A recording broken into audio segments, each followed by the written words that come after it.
Olá, pessoal.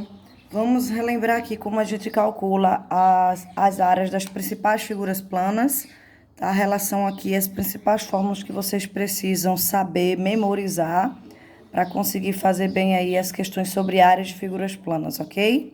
Então, a gente começa aqui, ó, pela área do quadrado. Antes de tudo, vocês precisam diferenciar e conhecer cada figura plana dessa, né? No caso, o quadrado é um quadrilátero que tem os lados todos iguais e os lados perpendiculares entre si. Característica do quadrado, os ângulos internos de 90 graus e os lados todos iguais.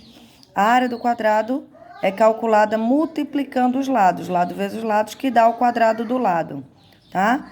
A área do retângulo, ele tem lados paralelos com o quadrado, 2 a 2, só que duas medidas diferentes, tá? E a área do retângulo é um lado vezes o outro também, sendo que as medidas dos lados aqui são diferentes. Então, base vezes altura, no caso, um lado vezes o outro. O paralelogramo, assim como o retângulo, ele tem duas medidas diferentes, os seus lados. Entretanto, os lados não são perpendiculares entre si. Isso é o que diferencia o paralelogramo do retângulo, tá? Então, enquanto o retângulo, os lados são todos perpendiculares, ou ângulos internos de 90 graus, no paralelogramo não. Eles são paralelos 2 a 2, mas os ângulos internos não são de 90 graus. A área é também base vezes altura, sendo que aqui a altura não coincide com a medida dos lados como antes, tá? Então, fica base vezes altura, e a altura aqui é essa medida que distancia dois lados paralelos. A gente normalmente precisa encontrar, geralmente usando o teorema de Pitágoras, tá? Então, A vezes H, a altura, não a medida dos lados, como a gente tinha no retângulo. O trapézio, que é um quadrilátero que tem dois lados paralelos apenas. Os anteriores têm sempre lados paralelos 2 a 2. No trapézio, não, nós temos dois lados paralelos e os outros dois não mais, tá? A área do trapézio, a gente calcula, então, somando as bases, que são esses dois lados paralelos, multiplicando a altura dele, a distância entre essas duas bases, e dividindo por 2, ok? Então, soma das bases, base menor mais base maior, vezes a altura dividido por 2. O losango. O losango é o quadrilátero que tem os lados todos iguais, assim como o quadrado, tá? Sendo que o losango, os ângulos internos, não são de 90 graus como lá. Então, quando a gente quer definir o quadrado, não basta dizer que tem os lados iguais. Nós temos que falar dos ângulos internos também, que são de 90 graus, todos. Aqui no losango, não.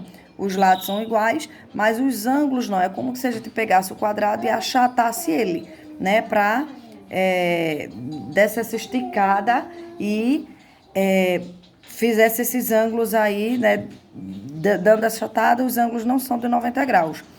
A área do losango é o produto das diagonais. Nós temos uma diagonal maior, uma diagonal menor.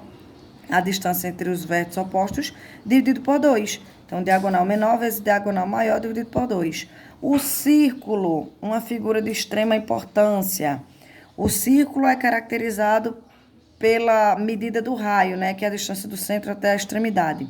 A área do círculo é π vezes o raio ao quadrado. O número π, nem sempre a gente precisa substituir pelo valor aproximado. Muitas das questões, a gente pode deixar o símbolo realmente do π. Quando for preciso, a gente põe o valor aproximado. Geralmente é dito na questão com quantas casas decimais a gente vai usar. Se com duas, usando 3,14 ou com um só, 3,1.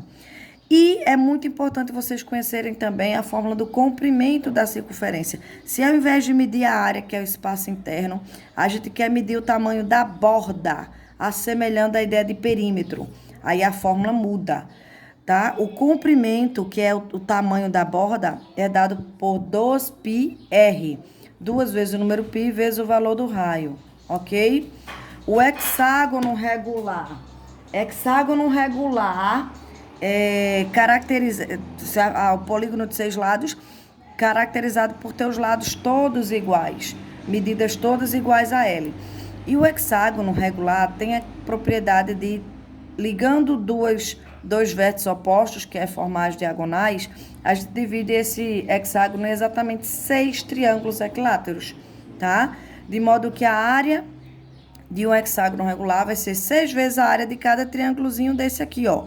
Um triângulo equilátero de lado L, ok? A gente vai ver logo, logo, que a área do triângulo equilátero é dada por essa fórmula.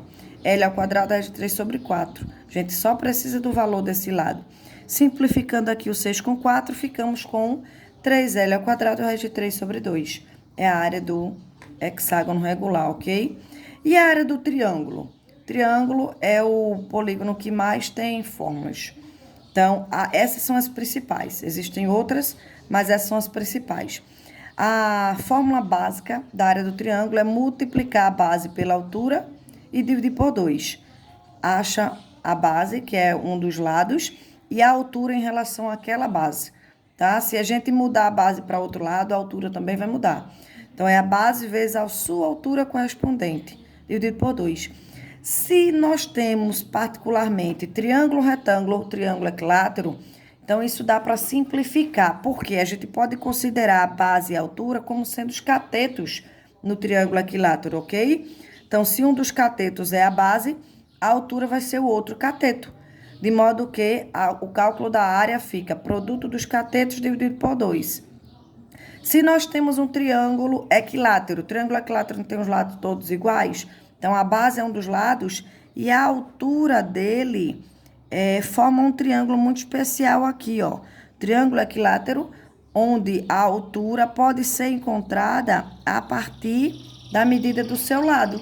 Então, ao aplicar Pitágoras aqui, a gente consegue achar a altura, de modo que a fórmula da área do triângulo equilátero, que eu não vou demonstrar agora, consegue ser dada só em função do lado. A gente não precisa de base e altura, mas apenas a medida do lado desse triângulo, ok? E a fórmula para a área do triângulo ao quadrado equilátero é essa daqui. É lado ao quadrado vezes a raiz de 3 dividido por 4, ok, gente? Essas são as principais fórmulas de área que vocês precisam saber. Então, deem aí uma pausa. Anotem as principais fórmulas no caderno. Isso é que vocês precisam ter em mente, memorizar, para conseguir resolver os principais exercícios. Aliás, resolver as questões sobre áreas de figuras planas, ok?